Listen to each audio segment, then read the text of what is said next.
Eddie Calvo discussed his vision for the Guamanian century of prosperity, agreeing to partner with the legislature to end the cycle of poverty on the island.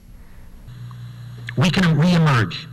We can be stronger, and we can create the Guamanian century of prosperity.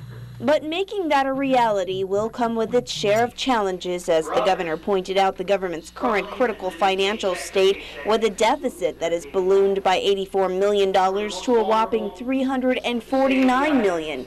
With a growing deficit, Governor Calvo proposed a strategic plan to stabilize the finances, which does not include raising taxes.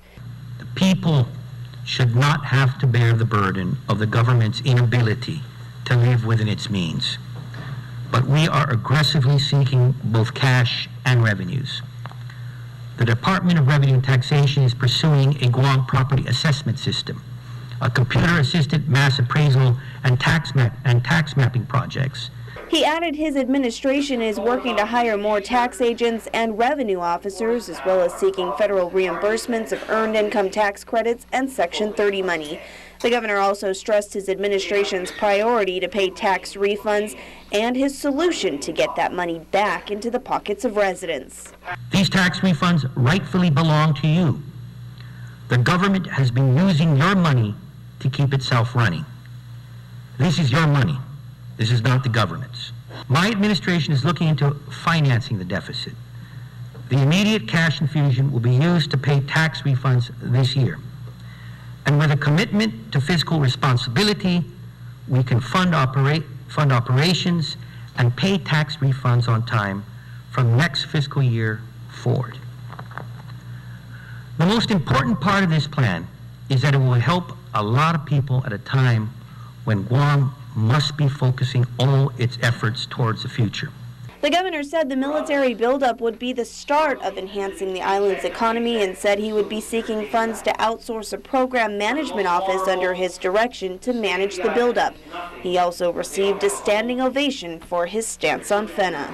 I have news from Congress that the water at Fena does not belong to you.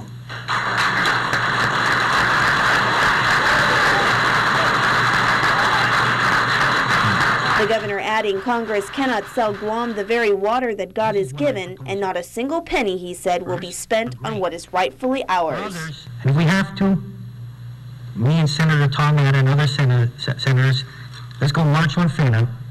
And if we have to, we'll go as far as the Supreme Court. We have to protect what belongs to the Guamanian people. In closing, he said the strength of this island is in the character of us all.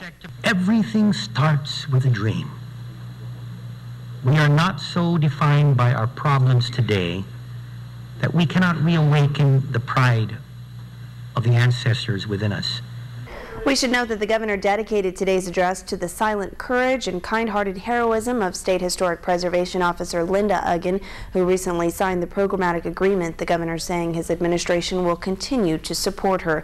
He also recognized Vice Speaker B.J. Cruz for his heroic actions, standing firm and fighting for what he believed was right by introducing legislation to strengthen and keep Guam's children safe. The governor was referring to Bills 33 and 34, which he recently signed, dealing with child sex crimes, the latter of which was vehemently opposed by the Catholic Church.